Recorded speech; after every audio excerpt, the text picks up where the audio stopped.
Subscribe to our YouTube channel and press the bell icon to get the latest updates. Anytime anybody says, I know everything about Indian politics and anything I don't know is not worth knowing, you know that they are either lying or being vain or delusional or just bullshitting, for want of a more euphemistic word. Because our country's politics is so fascinating and so complex that even now, with so much experience, I keep discovering things that are new and things that I knew nothing about. And that is what I now realize looking at the latest turn in Kerala politics. The latest turn in Kerala politics is this Bishop Joseph Kalarangat. If I pronounce his name right, you will see the spelling on the screen. He's made this statement basically accusing the Muslims of using narco jihad or narcotics jihad to convert women from other faith into Islam.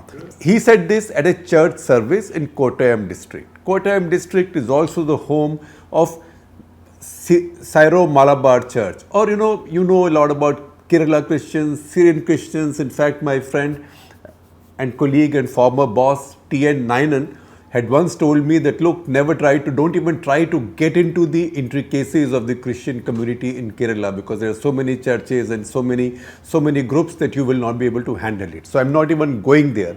But generally, Syro Malabar or Syro Malabar is a large church group, particularly in the larger Kottayam district, in the larger Kottayam region. So this bishop made this statement, and after that this statement was picked up.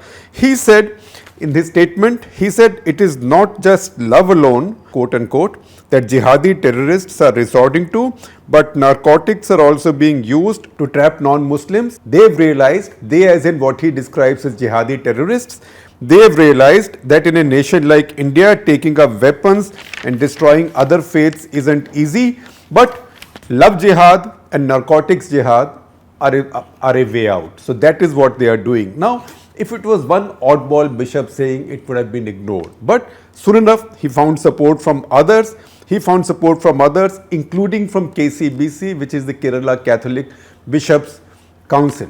They supported it, and some other bishops also supported it. Of course, many other church groups came in opposition to this. They said this is wrong.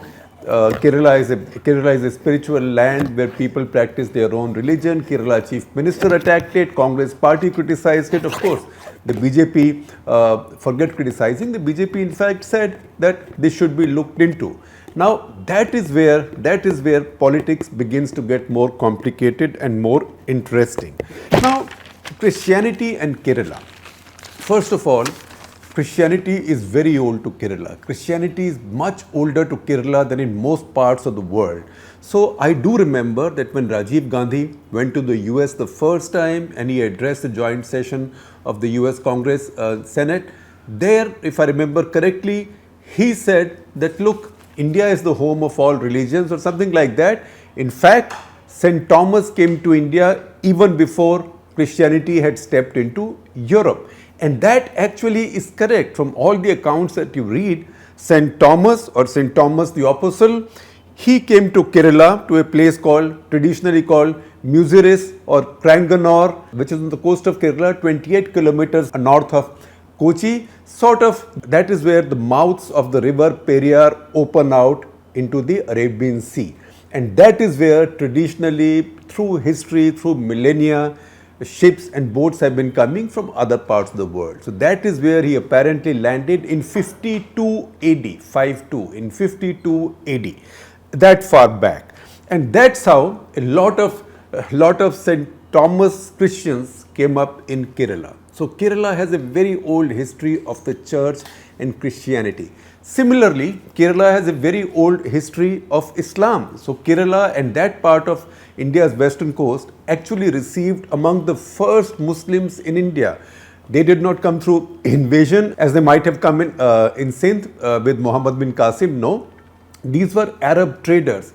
And the fact is that Arab traders had been coming to Kerala coast again for millennia, since 3000 BC, because Kerala was the home of spices.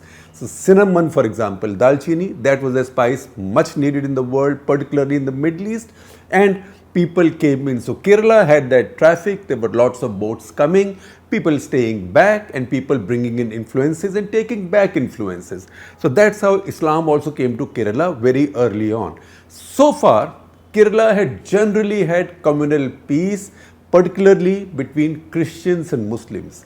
If anything, over time, it was the Christians and Muslims who sort of combined their votes and voted with the Congress party or UDF, which is the Congress-led coalition, against LDF, and they gave strength to the Congress party. But that has been changing lately. Lately, Kerala Congress, which used to be the party of the Kerala Christians, they weakened, they split, they reunited, they split, they reunited, and then they left UDF, they got disillusioned with them. Then they joined LDF for some time, so that benefited the left, and after that, they joined the NDA. So right now, they are more aligned with the NDA and the BJP. So that is the larger political headline in Kerala. That is the prominent, the preeminent Christian party there, Kerala Congress, is now an ally of the NDA and the BJP. We also need to understand the demographic, religious demographics of Kerala. So Kerala has about 55% Hindus, I'm rounding off the percentages, 55% Hindus, 30% Muslims and 18.5% Christians. So this split has generally remained the same. This is the split from 2011 census.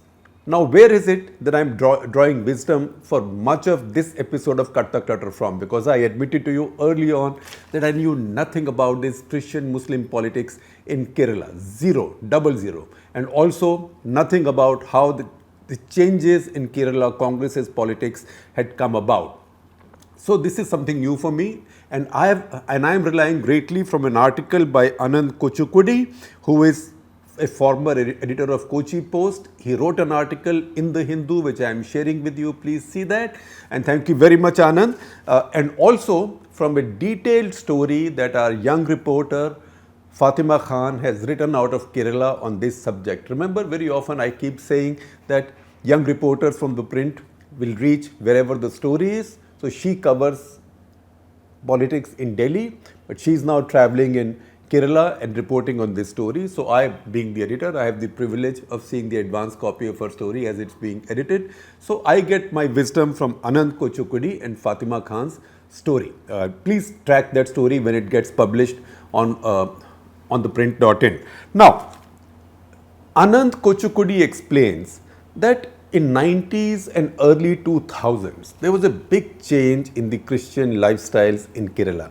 That's when commodity prices were going up, particularly rubber prices were going up, and a lot of Kerala Christian families are wealthy and they had rubber plantations and other plantations. As those prices went up, their incomes went up, they got richer, and so there was a flurry of old churches being destroyed or demolished on the pretext that those churches were short of space, that they could not accommodate enough people, so larger churches needed to be built. But basically, this was a display of new riches. But as this was going on, this balloon got punctured. This balloon got punctured because the ASEAN-Indian Free Trade Agreement came in. As that free trade agreement came in, prices of many of these commodities crashed. As these crashed, the Christian community lost some of its extraordinary riches. This is also the time, Anand explains, when the Kerala Muslims began to send higher remittances from the Gulf because their numbers went up, they were doing better in the Gulf, so those remittances began coming back in, and it looked like now that the Muslims were getting richer in Kerala, and that might have led to some of this tension. It was at that time, he mentions, that is the first decade of the 21st century, after the turn of the millennium, that the term love jihad first popped up. I had said this earlier when I did an episode of Cut the Clutter on Yogi government's love jihad law, as they call it, in Uttar Pradesh, that the expression love jihad was first invented by the church in Kerala. Now, it was mentioned a little bit here and there, even in a more distant past, but it began to be mentioned more openly in the first decade of this millennium or at the turn of the millennium. And that was probably because Christians were losing some of this prosperity and they were seeing Muslims, Kerala Muslims, becoming richer because their remittances had gone up. It's also in 2010, a turning point came. A turning point came in 2010 because this professor, Christian professor P.J. Joseph, who had mentioned the name of Prophet Muhammad in the context of a question in one of his papers, the papers he set, that caused offense to Muslim conservatives or one Muslim conservative group, that is PFI, Popular Front of India, and they chopped off his hands. In fact, it is just one of those serendipitous things that I'm talking about this, but just this morning I've received a copy of this memoir or autobiography that Professor T.J. Joseph has himself written. It's called 1,000 Cuts, An Innocent Question and Deadly Answers. So 2010, when this incident happened, that was a turning point for Kerala's Christians because they began to think that they were now being targeted. And this is when Islamophobia, Anand says, took root among Kerala's Christians. 2011, again then politics comes in. Everything comes from politics and everything goes back to politics.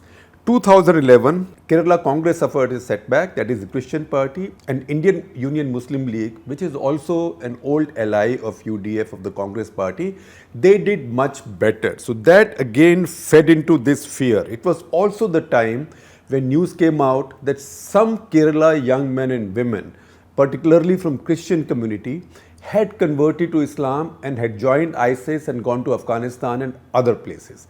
So once again, all of this fed into that fear of Islam, fear of growing Islam at that time, particularly among the Christian community, which is the smallest minority. It was at that time that the police chief, who was T.P. Senkumar, I thank Anand Kochukudi for all this information, police chief T.P. Senkumar, who later joined the BJP, right, after leaving service, the police chief of Kerala, T.P. Senkumar, said that Muslims' live births, that is babies that survive, Muslim live births are now outnumbering Hindus in the state. Now, if the number of Muslims is about 30% and Hindus is about 55%, so that is Muslims are about a half of Hindus. The police chief says that the babies produced by Muslims are more than babies produced by Hindus. That also feeds into this insecurity, particularly among the Christians, because they are the smallest minority. And as this went up further, one thing led to another. You remember the case of Akila, who converted on getting married to a Muslim boy and changed her name to Hadia. That case reached the Supreme Court of India. It was then said that an organization called Satya Sarini, which is backed by Popular Front of India, PFI, that was behind that incident, and that was her big supporter. This is when Christian bishops also began getting close to the BJP, and BJP also made a big outreach to the Christians because BJP knew that one way to expand its footprint in Kerala was to play on this cleavage between the Muslim vote and the Hindu vote, because if UDF was not able to take both the votes, it would damage UDF anyway, and BJP thought that this Christian vote would now shift to them. So this is when a lot of Kerala bishops began to meet BJP leaders, and this is also a process that was helped along by KJ Alphonse, who became a minister of the BJP and is even now a leading figure in the BJP. Now, it was also believed in this period that after the BJP came to power, BJP was going after the NGOs with CBI, ED, Income Tax Department, etc., and invoking FCRA, particularly against religion-based NGOs. And that's when Christian bishops may have sort of reached out to the BJP for refuge and protection as well. And then came the 2019 Easter bombings in Sri Lanka. Now, Sri Lanka is not that far away from Kerala. So that also spread a scare, again the same Islamophobia, that everybody has to worry. This is a resurgent militant Islam, and that is when this Islamophobia or this fear of Islam got mainstreamed in Kerala Christian society. And then, as usual, TV channels come in. So, like in many states, politicians have their own TV channels. In Kerala, religious groups also have their TV channels. So, the Christians, the Syro Malabar Church has a channel called Shekinah TV, which also began to promote this. And Anand tells us that around this time, in more and more churches, Old Testament began to be read instead of the Gospels, which showed a hard turn to conservatism. Now, once again, once a momentum is set in one direction, it carries on because something or the other keeps happening. So, Erdogan in Turkey, he declared Hagia Sophia to be a mosque. When he did that, this was welcomed and an article was written welcoming it by Syed Sadiq Ali Shahab Thangal, who is a top leader of the Indian Union Muslim League, and this was published sort of in Chandrika, which is their publication, their paper, on election eve. That again fed into this impression. What happened in the process was that Christians got disillusioned with the UDF because the Christians thought they needed to be somewhere else. They were not getting protection, particularly because Indian Union Muslim League was such a crucial member of the UDF. They brought in more votes and more seats than Kerala Congress. So Christians decided to vote with somebody else. It just so happened, it's one of those ironies of Indian politics, that they did not go out to vote for the BJP or NDA, in spite of the fact that BJP had reached out to them and they were quite friendly with the BJP. They, on the other hand, voted for the LDF. So it is the left that benefited from this. So they obviously voted for whoever they thought was most likely to defeat the UDF. And LDF, the left parties, have benefited from this so far. This mood then continued to be built, and this particular bishop, Joseph Kalarangat, he continued to be the most vocal. He is the bishop of the Pala diocese. Pala is a place in Kottayam. And then another controversy came up. A Malayalam film called Ishu came out. Isho, which means Jesus, that film was made by a Muslim. So that also became an issue of communal polarization. And then around that time, that other scandal was also going on. That is about the Christian bishop who had been accused of sexual harassment by a bunch of nuns, Bishop Franco Molakal. So conservative Christians were fighting themselves under a stage of siege. And that is when these statements, narcotics, jihad, etc., came in at a time when iron was really hot. Now this Bishop Kalarangat is an interesting person. He had made a personal donation to the Ram Mandir construction just before the state elections. He's also been backed, as I told you earlier, by KCBC, that is Kerala Catholic Bishops' Council. And in fact, Fatima spoke to some of the bishops and one of them spoke out to her. And he's Father Jacob Palakapilli, double P and double L. Father Jacob Palakapilli, who said, look, there is a lot of literature available, there is a lot of data available, there is a lot of international publications available showing that there is narcotic jihad and love jihad. And when she asked him to show her what was his evidence, he showed some PDFs from a publication supposedly called European Foundation for South Asian Studies, which has an article that says, that's headlined, Narco Jihad, the Haram Way for Halal Cause. You know what that means, to do something that is immoral to achieve something that is highly moral. So narco jihad, haram way for halal cause. But when she asked for other data, etc., or other details or where this is coming from, he said he had no idea. Now, if you just look at the data in Kerala, because we must look at data. Narcotics cases in Kerala, cases under NDPS, that is Narcotic Drugs and Psychotropic Substances Act. NDPS, it's a very tough law. You heard about this law the other day after Sushant Singh Rajput's death, and people continued being arrested for having 30 grams of this, 10 grams of this, 29 grams of this, 59 grams of this. This is a very tough law. So if you look at all the cases under Narcotics Act registered in Kerala, it's about 5,000 cases, and this is the data that Kerala government has given out. This is also the data that's available from National Crime Research Bureau, and this data tells us that of those arrested, 50% are Hindus, 34.5% are Muslims, 15.8% Christians. And what is the population breakup in this state? I will repeat it for you, although I mentioned it earlier. That is 55% Hindus, 30% Muslims, and 18.5% Christians. So the number of those arrested from each community under this law pretty much conforms to the percentages of share that they have in the population. So there is nothing that indicates any extraordinary spike in the case of one community, notably in this case the Muslims. So it's not as if all the Christians are also united on this. In fact, one of these bishops was making similar sort of statements about narco jihad, etc. at the same church of Karuvilangad in Kottayam, where Bishop Kala Rangat had made this original statement, and 4 of the nuns walked off from there in protest. It so happens that these 4 nuns are also among those who protested against Bishop Franco Mulakal over sexual harassment. And there are other churches and other church groups in Kerala. As I told you very early on, it is very complex, it's very divided. Many others are also now debunking what Bishop Kala Rangat has started.